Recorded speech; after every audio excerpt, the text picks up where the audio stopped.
Баршаңызға қайырлы күн, құрметті көрермендер. Бүгін сіздермен бірге өріктен қою сок жасайтын боламыз. Видеоның соңына дейін қарап, лайк басып, комментарий жазып, тіркелуді ұмытпаңыздар.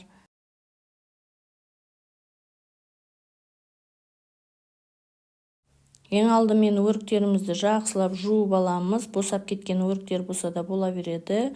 Шірген өрік болмаса болды. Осылайша жақсылап ашып аламыз. Банкаларымызды манты қазанға булап қоямыз. Не осылай өріктерімізді ашып болғасын, оны ет тартқыштан өткізіп аламыз.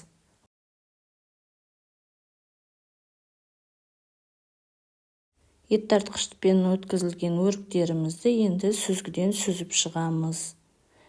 Өріктің тамырлары жүрмес үшін оны өткізіп аламыз.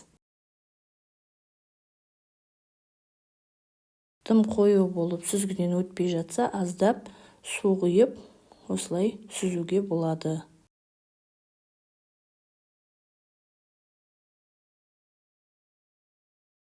Енді сүзгіден өткізіп алғасын, осындай қою шырын шықты.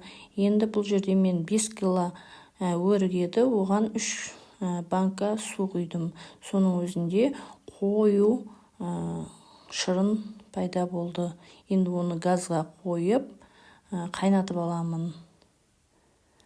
Жақсылап осылай араластырып қайнатамын.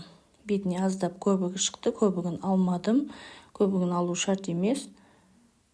Оған 1 килоға шамалас толтырмай қант құйдым, қант салдым. Осылайша қант салып, тағы да араластырдым. Қантты бір қайнатып алғаннан кейін салған дұрыс. Осылайша жақсылап араластырып, тағы да қайнатамыз.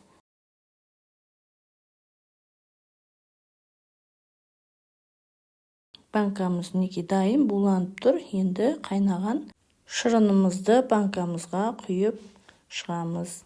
Тағы да айта кететін жайт, шырынымызға суды азырақ құйып, қыстың күні банканы ашқан кезде қосымша су құйып ішуге болады.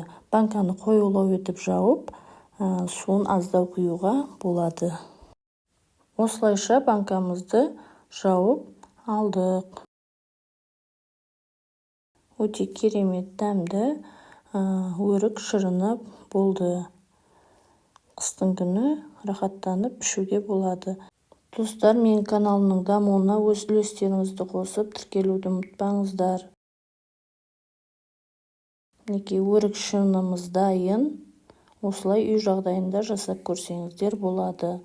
Қазір жаз маусымында өріктер өте арзан, алып жасасаңыздар, қыстың күні рахаттанып ішесіздер.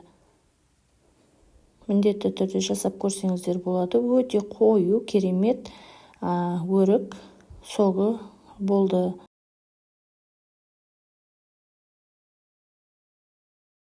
Неге енді дайын болған өрік согын алып, бетіне көрпе басып, 2 күнге қалдырып қоямыз.